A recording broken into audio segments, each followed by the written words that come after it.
Hello, I'm Steve James, and I have the distinct pleasure of talking to Robert Greene, the very talented filmmaker who, I don't know, Robert, you killed it with this one. It's such an incredible film. It's one of the deepest, most resonant docs I've seen in a long time.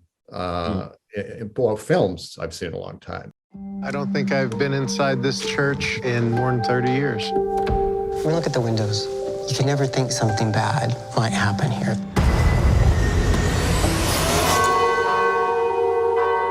Drama therapy is the intentional use of role play to achieve a therapeutic goal. We're trying to walk through each other's memories and the things that haunt us the most. Maybe you can run up and try to escape and go there. 1, 2, 3, they turn and look. Coming down the aisle with these guys is melding me with my 13-year-old self. But I feel like I have a connection to it, so I know how to take care of it. Dude. You did something that is so hard for me to do. This as a vehicle to help other guys. I'm here for you. This one, as much as I love all your work, I think this one may be my favorite. So I'm really excited to dig in and talk to you about it. Well, that means a lot. Thank you, Steve. Thanks, Film Independent, for doing this. I think people will get the vibe very quickly. You went from being, the reason why I make documentaries in the first place to being someone who I now consider a friend. So that fall is very, very, very hard fall from like one of my heroes to one of my buddies, which is a hard fall. So I know how painful it is for you to say how much you like the movie. And also it should be said, I sent you and your lovely wife, Judy, I sent you all a cut. So you just got to watch the final version for the first time after giving very, very good notes. So I just wanted to also lay that out there because I think we might getting it. I'm sure at some point you'll say, well, if you would have only done this, it'll be No. Frankly, I don't remember any of my notes. They were good. They were really good. I just got into it and loved it again. It absolutely took that next step. So let's start with, I'm just really interested in your decision to open the film with that scene. And I'll confess to you, and this goes back to when I first saw it, but I even felt this way watching it again. Before you get into the preface, you're saying the opening staged scene because it starts with a press conference. The opening stage scene, not the press conference. Yeah, the opening stage scene. I have to confess that when I first saw it, and I felt the same way this time. It went through my mind. I don't know if I'm going to like this film, right? I'm not sure what he's up to here, and he may have gone off the ledge. Honestly, and I wondered to what extent you thought that might be a reaction of viewers coming into the film, especially after that press conference. Which is very real and heartfelt and, and then here's this rather interesting, reenactment. Did you think about the audience at that point and what they might be thinking about what they're watching? Completely thought about the audience and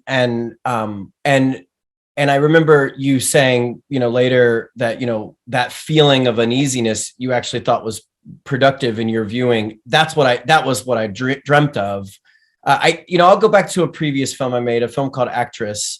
And I got one of the best compliments I ever got for that film that Brandy, the star of that film, and I ever got was this nice woman at Hot Docs in Toronto. And she said, the first scene, it's all staged and her back is to us and she's clearly acting. I just thought, I don't trust this movie. And then I held on to that lack of trust the entire time.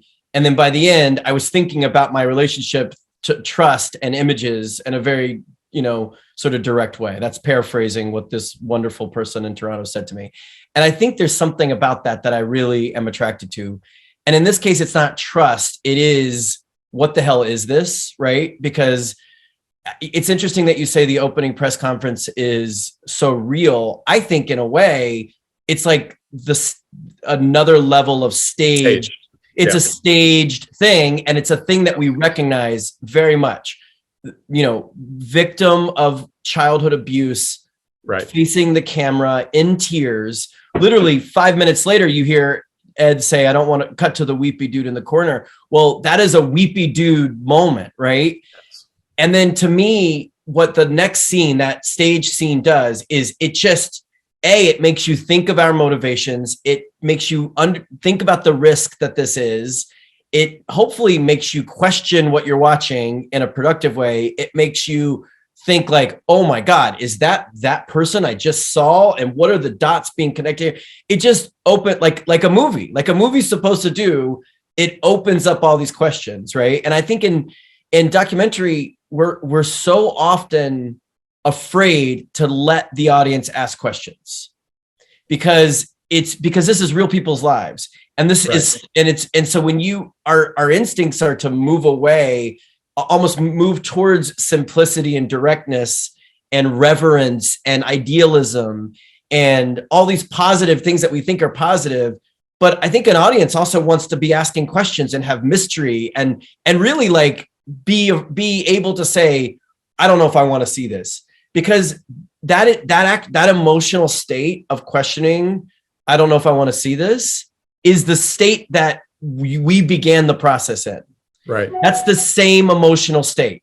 We began the process thinking, maybe we don't want to make this film. The very next scene that you see is that roundtable discussion. Right. What you don't see in that is, that's not just me, filmmaker, pitching ideas and them responding. The first question was, I want to be honest with you guys. We may not want to do this film. You may not want to do this film. Together, we may decide not to do this. And so like that uneasiness and uncertainty and feeling of like questioning gets created in the scene, which then later pays off when you find out they were the and here's the thing about the scene for what when I watched it this time, I know what's coming, but I think there's a sense that you're watching something and suddenly you've taken these real guys' lives. You as a filmmaker have taken these real guys' lives and turned it into some kind of wild and crazy horror film. Yeah. And so part of the unease is like, we think this is you. Yep, totally Doing this, right? Yeah. This is you. This is the filmmaker coming in and having his way with some crazy version of their story or something. We don't know exactly what we're watching, but that's part of what it puts me in the mind of. And I'm like, whoa, what is he doing here? What are you doing? What becomes clear as it goes on, and it becomes clear right away, which is, I think, good, is that this was this hugely collaborative undertaking, and it becomes clear that what we are actually watching is you giving up your authority. Yeah, it's almost like that opening scene dramatizes the hierarchical relationship the director usually has. It's like it's a giant dramatization of what you, the audience, might think is the hierarchy of the director dominating. Yes. And then over the course of the film, that slowly dissolves into something else. And it immediately is questioned, but I think it takes time for it to really make sense. We debated about, for a long time, it was a scene by Michael Sandrich right up top. Yes. And that was really like, it was so hard to make the decision not to put that there, but then ultimately, the right decision, though. It's the right decision. It is, I think, and I think you actually had that note. You're like, maybe you can have it more questioning, and I really don't remember if what our conversations were about that, but I love it. I love it because that anxiety about who is telling the story and what they're going to do with it takes you right into that meeting in a very, very productive, exciting way, because effectively what they're saying, you don't have to hear me give my pitch in that meeting. I don't have to become an on-screen character where it's like, okay, guys, so this is what we're doing, which that would suck, so like it's a way to almost like I said, dramatize that same role. Yeah, and you don't earn our trust of you in this process by showing you being a good guy and being like, hey, I don't know if we're going to, I really want to be sensitive to, that you could do all that, but that can be self-serving. It makes me think, when I did a film on a similar topic, very different film, right? Stevie. At one point I showed my co-editor what I had done and that I was bringing on to help with the edit. And he said, you're apologizing too much in the film for what you're doing. And to the point where it feels like it's a backdoor attempt at our sympathy. And he was so right. He was so completely right. So the way in which this film earns my respect of you and your process and what you're doing with these guys is by showing us, not by you trying to paint yourself as I'm really a good guy and I'm gonna, I would love, almost for like historical sake, to see this what I would call the safe cut of Stevie. Like, it's probably horrible. I mean, it's because what's so bracing about that film is that you don't have that. It really underlines sort of like, there was a version of this film where a friend of mine watched a cut and he was like, every 5 minutes I'm hearing how safe it is or how concerned everybody is.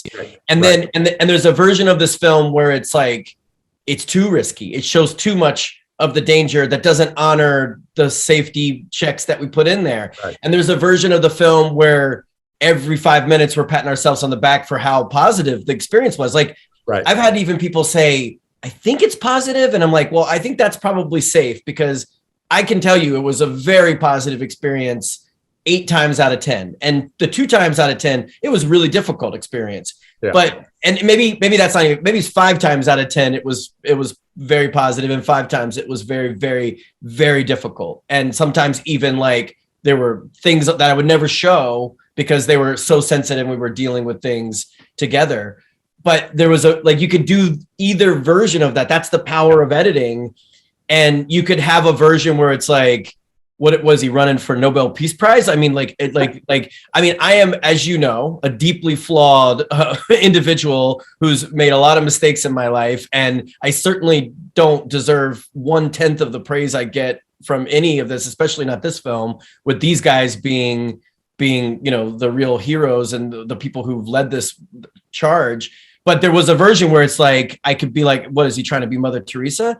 And there's also a version where it's like, this is the most dangerous exploitative thing I've ever seen. And for me as the filmmaker, and really with the support of not only the guys, they watched cuts throughout the process, but everybody involved watched several cuts, all on and on. That's what we were trying to represent, the depth of the experience.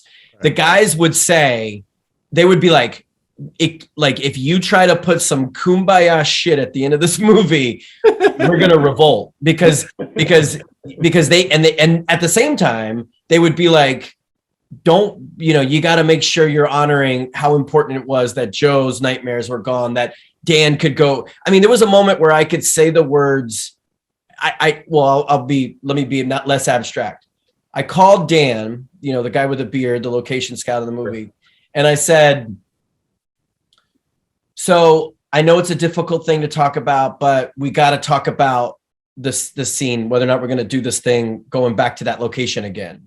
This is after we'd found the location and everything. And I said the words broken fishing rod, and he could not speak. He literally, those words were so triggering that they shut things down. And it was like, I got to go. We'll talk about this later. And he recognizes, like, he literally used to say, I mean, in his whole life, and this is how trauma works, right? His whole life, he saved, and I don't think this is too much to share. I think he would be proud of sharing this. He saved broken fishing rods in his garage. Oh, wow. And then to be able to go back there, throw it down that hill and say like that. So when that is that progression, and then backtracking, like 5 steps forward, 7 steps back, 10 steps forward. That's how healing happens. Yeah. And that's the only way it happens. And we needed to represent that. And so like, that was such a tricky balance to try to make sure it wasn't too safe. It wasn't too risky. It was somehow a version of the thing that represented what the risk they took and what they got from it and what we all got from it. Yeah, no, you threaded that needle very well, without question. No, I mean, I think what you're seeing in the film, which is what makes it a remarkable film, is you are seeing the way trauma can get healed or started down that path of healing. And we're seeing it happen in front of our eyes.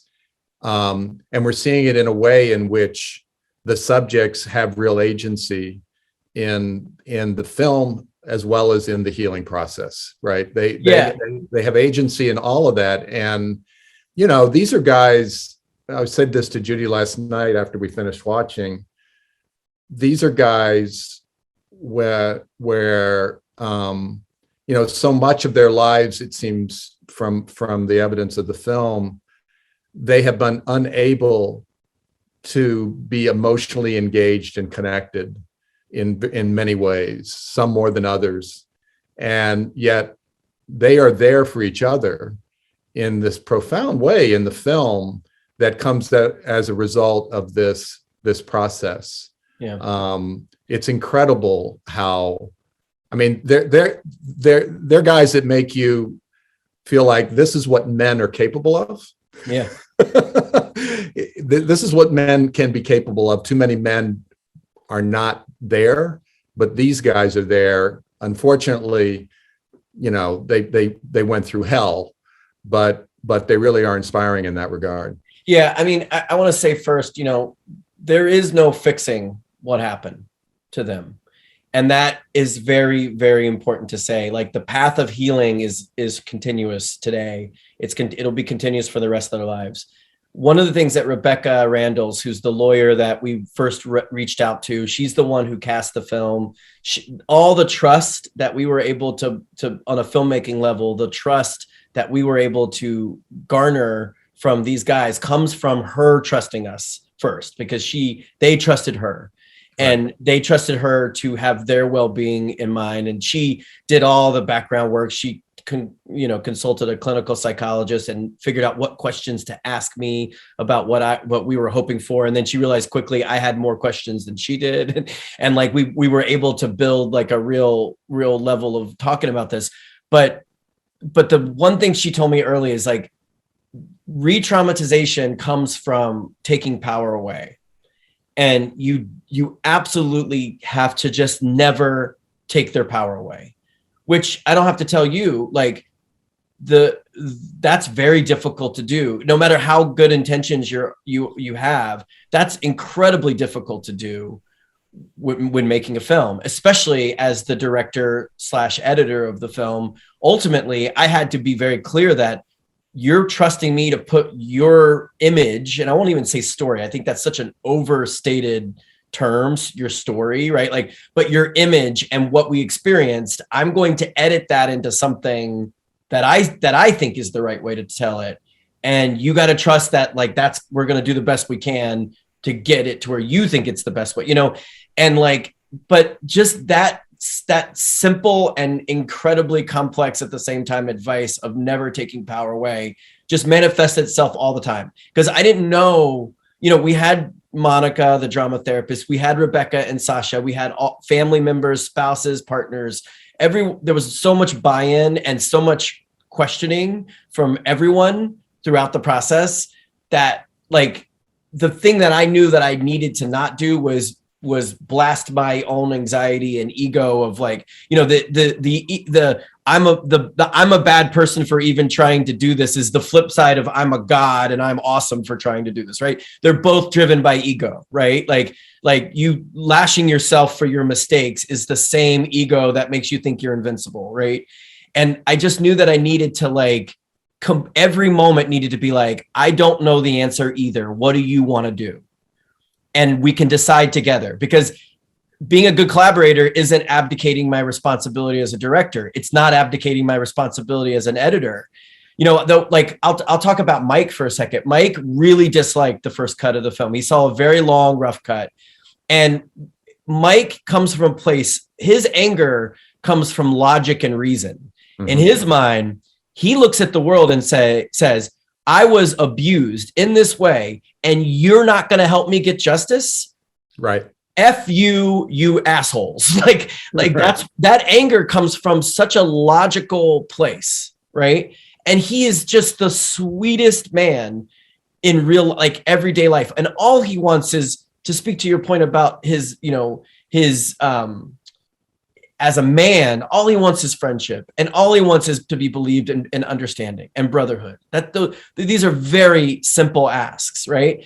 But when he saw it, that logic and reason leading to anger has led him to write a script in his head where every word is crucial.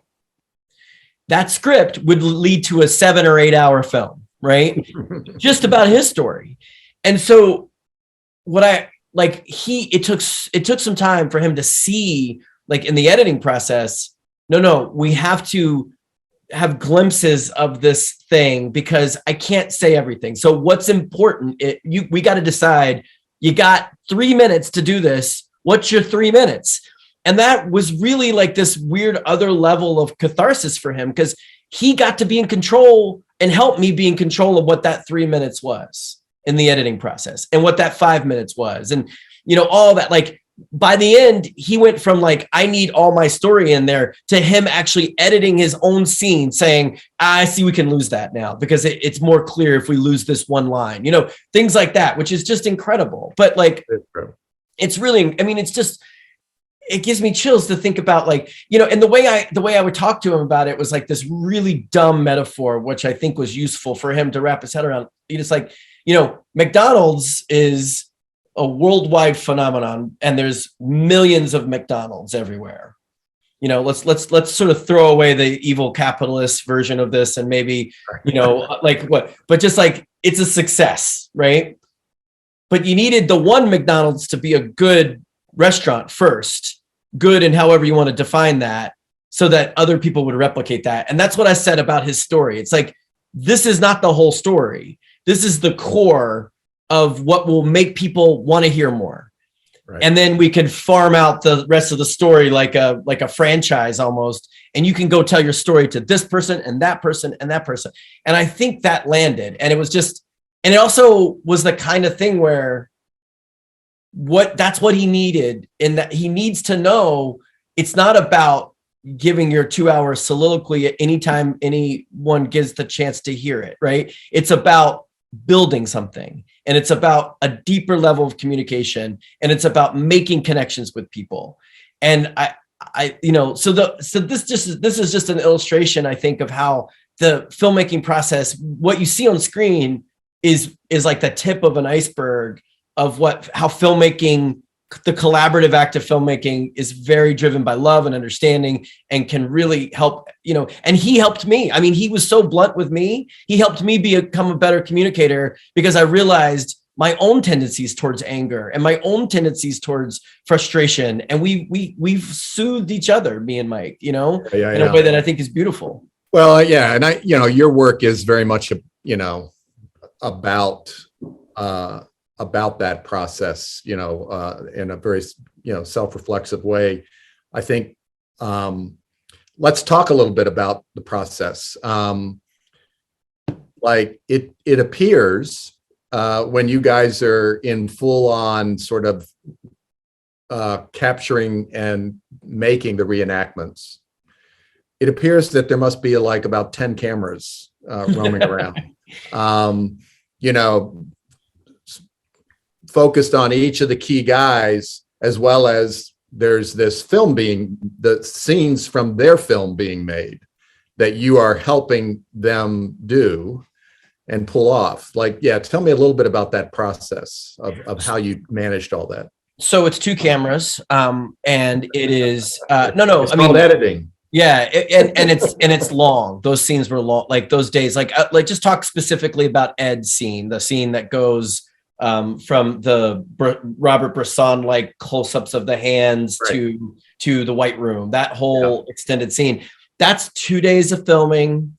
It's 8 or 9 hours of each day, like a normal sort of long production day, maybe more, maybe slightly less. Normal breaks built into those days, all that stuff. There's a lot of exploration that happens on those 2 days. Like some ideas that were like, maybe we try this and then we ultimately have to like go a different direction.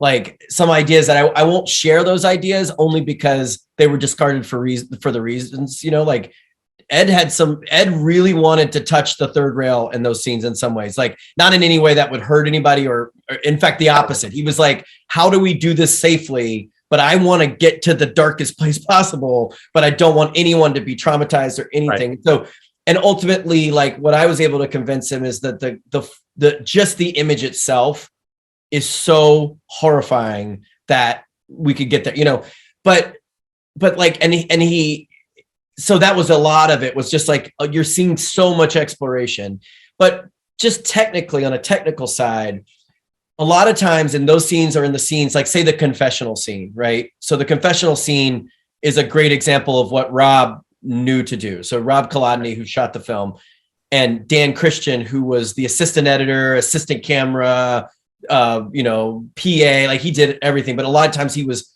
manning that second camera until Rob needed to jump on it, basically. So the confessional scene, so the explanation of the Ed scene is that's just a lot of footage, moving 2 cameras around. One was on a dolly rig thing and one was on sticks. And we could just sort of reposition those all day and be able to formulate that scene. In the confessional though, it's a more probably powerful, so that's the end of a long day and we're all tired. And basically we set it up. We just wanted to capture Tom hearing the lines from Tarek that Dan had written, which you see in the casting scene, this idea of like pushing them away. So that was the initial idea. And then they were going to do a little bit of exploration about maybe some different kinds of lines that mattered to Michael and mattered to Joe. We did not know at the time that Joe was abused in a confessional. He had never told us at that point. So we sort of set up the big, dolly camera, which was getting either Tarek or Tom. And then this thing starts happening. And at first it was Dan, if I'm recalling this completely, I think I was behind camera 2. So it's an FS7 prime lenses. They were sharing the prime lenses between the 2 cameras. So always going with the same primes, back and forth. And Rob just recognized the moment and hopped off of the dolly camera, which he was monitoring, and just immediately went into documentary, cinematographer mode, right? Where he could he changed. You may not, that scene is once again an extended thing that went on for maybe 45 minutes or something. It's compressed into a 6-minute scene. But he changed lenses in the middle of that. Like he became absolutely in tune to Joe. And the deeper, one of these deeper things about the filmmaking process, that was just how we captured it, right? It was like, something's happening, jump on it, get in there. Rob, you're on. Dan, you're now monitoring to make sure the recording light's going on the other camera, right? And Rob is taking over. And I'm not even watching the image. I have a monitor, but that's the monitor I give to Joe in the moment when he's looking at Tom's performance. Right. The monitor's useless. At that point, I'm 100% paying attention to Joe and Michael and Tom and Tarek. Like, guys, where are we? What's happening? By that point, I become secondary therapist / the director, and the director's job in those moments are safety checks and what do you need? What do you not need? Like all that stuff. And Rob, what he understood was that him holding the camera, especially by this point in the process, you hear it at the end of the whole scene. Joe says it was worth it because other guys are going to see this. Right. Rob just knew that instinctively, and because he was close friends with all these guys by this point. And then I would say everyone on the crew knew it.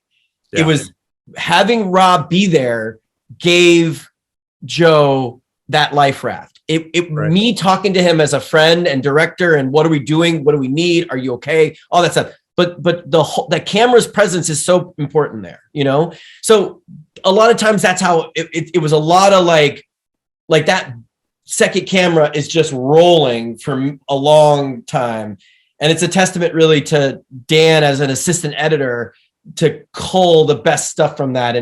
And me, we knew that we were always going to have to be going between these cameras in these moments, because obviously the making of these scenes is the most important part.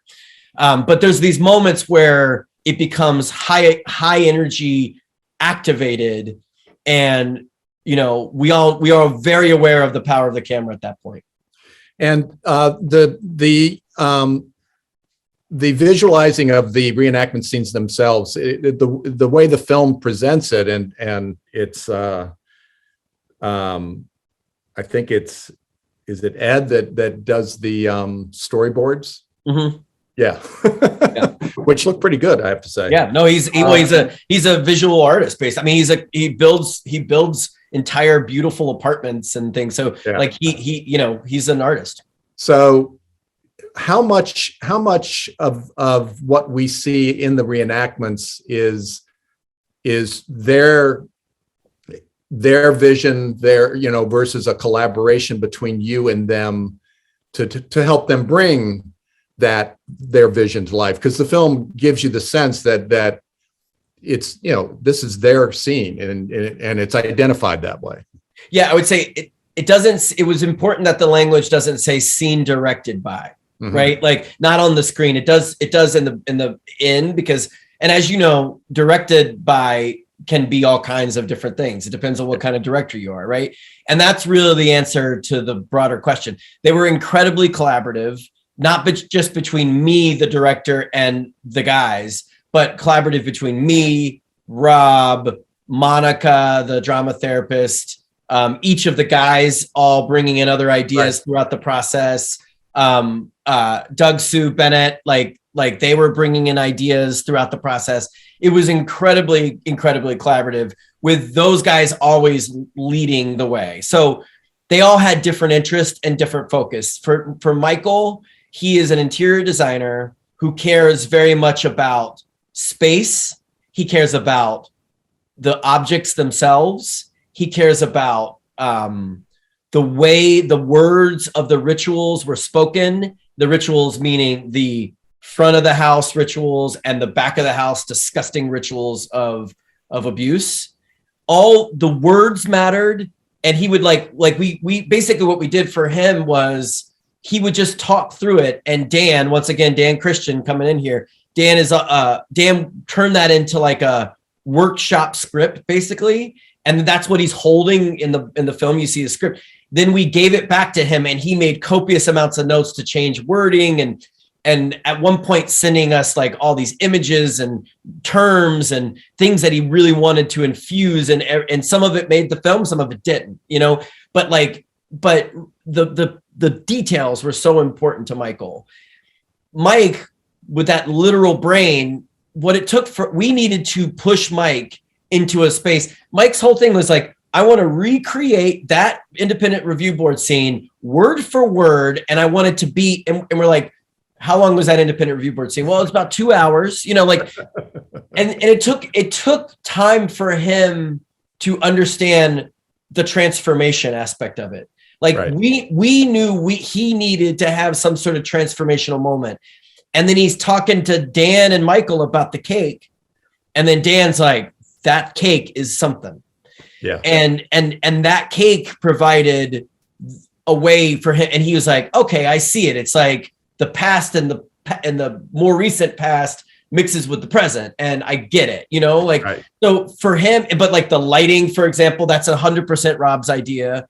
And then he was like, and we explained it to him, and he's like, sounds cool. Mike needed to go through that sort of collaborative thing. He needed the therapy aspect of that as much as he needed the creative aspect of that, But I would say and that's what the scene is about. I mean, it is both a kind of recapitulation in a way of the past, and what he needed it to be that it wasn't.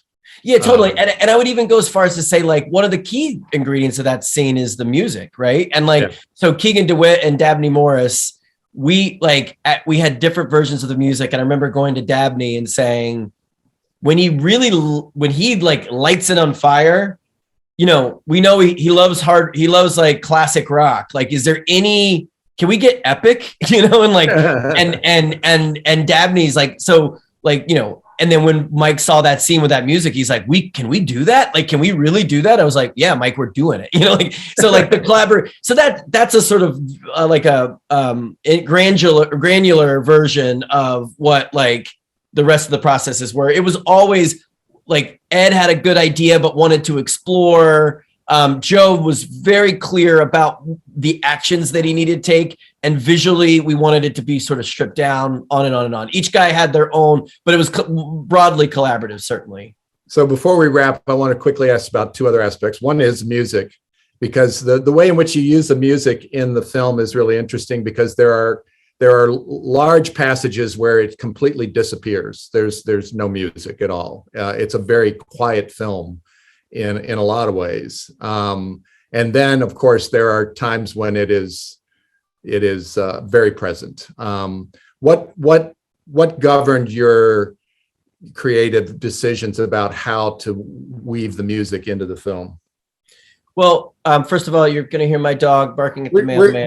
We're going geeky on the stuff. I hope people watching this is filmmaker driven audience. So hopefully they're interested. Yeah. Pippi's barking about like she's making her own music. My dog Pippi making her own music as we do this.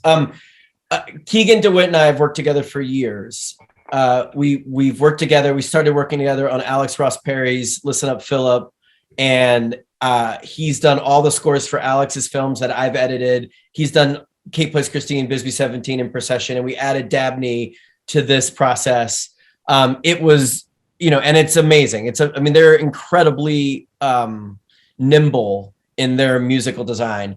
What governed the edit for me, I think with music, it's all feel. I think the truth is most of my passes have too much music, and then I basically strip them away, and it's like, it's literally becomes down to like, when we get to the late, because I just, music oftentimes is laid in there for anxiety reasons. Like I need it there because I'm worried you're not feeling things. And then, and then as the film gets better and gets closer to like a finished version, I realize you can, it's working better. And then we can start stripping it away. It's almost like a crutch for me as an editor to continue to work on the emotional aspect. And then when I'm ready, it's like, I literally have 2 or 3 music passes where I watch and I pull back.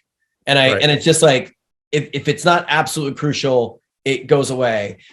And for this film, that's so important because I don't believe that the footage captured is emotionally manipulative, which is quite a thing to say about something so emotionally heavy, right? I believe these guys were so straightforward in the way they approach things that they are not being emotionally manipulative as human beings. And so we as filmmakers need to honor that by not doing it. There's just so many moments in documentaries where it's like, you do not need this score here. I'm feeling all these things already, like, and I have like a personal rule. And there are times when I think I've put too much music in my own films without question, but I have a personal rule that if the scene has actual emotion in it, that there should be no score, basically. It doesn't need it, and it pushes it in that direction of manipulation. And I also have this feeling about music, which is music is like a really great drug, in that it's in doses, great, but at a certain point, if there's too much of it, then you're fucked. Yeah, totally. No, and for this, like, it became like there, this atonal stuff became like, that feels like there was, what Dan said this thing one time to Ed on a phone call that we were recording. he's like, it's that it's like a refrigerator hum in the back of your mind all the time. And I thought like we can sort of bring that in a little bit, like the refrigerator hum aspect. Not that the music is obviously more beautiful than that sound. It's not intended to be grating in some way, but like there is this feeling of like a searingness that floats through moments that in a pacing sense, on the editorial level, a pacing sense, I want to bring in that. I want you to feel the sense of transition from one moment in time to another. And then in the scenes, the music is maximalist and is like absolutely like, because we are not, it is not about subtlety. It is about genre. It is because it makes sense that the guys would be leaning into genre elements to say like, oh, I'm going to make a film, all that jazz. It's showtime because he's a phony, but the back of the house is this liminal space where like, and that's directly from All That Jazz, right? The White Room is a reference to All That Jazz. You know, I mean, it's you know, that genre elements of like, oh, the way I'm going to think about movies is to, or the movies that we're going to make is to think about other movies. Well, we could have a lot of fun with that. And to me, it's also like, and maybe this is where I think we can end it. Making films is actually like, it's a lot of work. There's a lot of pitfalls. You can make a lot of mistakes on personal levels. It could be exhausting, but it's also almost so speak for yourself, Robert. I know I know you're famously mistake free, but I would like to point you to a film called Stevie, but I love that movie. No, but it's fun. It's fun to make films. It's like, and it can be a joyous experience if you let it. And it's subversive to make movies sometimes. It's dangerous. It's all these things that are empowering because you embrace them. Like we embrace the subversive aspect of walking into a church, having, survivors dress up as abusers and really mess with your head as a viewer. We embrace that. Like we embrace the joy of like, to me, like a scary moment like that White Room, there is joy to me in watching an entire audience be on the edge of their seat. And then Ed gets to yell cut and just take all that power away and say, I was in control the whole time. Like maybe joy is a little sadistic, but it's joyous in a weird way. Movies, art is healing because it can be a lot, actually. And that's the music to me is speaking to this broader thing of like, yeah, we're going there. Like we're going there because you think we're supposed to be, in our little boxes as survivors and collaborators, but we're not. We're going to go there. We're going to blow it up and we're going to make noise. And that's what this is. And Ed gets to destroy the set too, which is pretty sweet. But I mean, we didn't script that. I'll tell you that. Like that was like in the moment. No, shit, this is happening. No, I believe that. No. And I think, just to piggyback on one thing you said there is, I think when it's working at its best, the experience of making a documentary is this incredible experience for the people in the film as well as the people behind the camera. And even when it's really serious, which this film is very serious, even when what they're going through is not at all pleasant in a lot of ways. But on the evidence of the film in front of me, it looks like they actually really enjoyed this process, not just had a therapeutic experience from this process, but that they actually truly enjoyed this trip that you guys made together. And that comes through loud and clear in the film. Yeah, I wouldn't say they enjoyed the hard times, but they certainly enjoyed the and when I say enjoyed, no, totally. No, I'm right there with you. I think that it was validating. It was deeply validating for all of us. But they got to connect. They got to they got to connect with each other. They got to connect with you guys. Totally. They got to be part of this endeavor that can be intoxicating. No, it can be, I'll say it this way. Joe would have never gone back to the final location without the cameras there. Right. I wouldn't say that he enjoyed that, but he did it. But on some level, he did enjoy it. On some level, because we were making a film, he could do things that he couldn't do otherwise. And not just, and I don't just mean the camera or me, I mean the fact that the guys were with him, because of that, he could do things. It gives this power that going back to Lake Viking, when that was done, we felt great. Right. We felt great. And that's important. Well, and it's like, the classic question at film festivals. I mean, I get it a lot. You may not get it as much because of the kind of films you make, but I get it all the time, which is, how would this have been different if the camera wasn't there? Right. Yeah. And of course, my tongue-in-cheek answer is it's not tongue-in-cheek, but I say it's impossible to know unless you believe in alternative reality. Then maybe you could find out what would have happened otherwise. But it's like, that's not the question. The camera always changes everything. The question is there a truth going on in front of that camera? Yeah, that's with the camera there. Yeah. And are you being true to it? And are you so those kind of moments that only would have happened as a result of the camera? I love that in films, because that's not just about what you get as a filmmaker, it's what the people in your film are getting from that experience as well.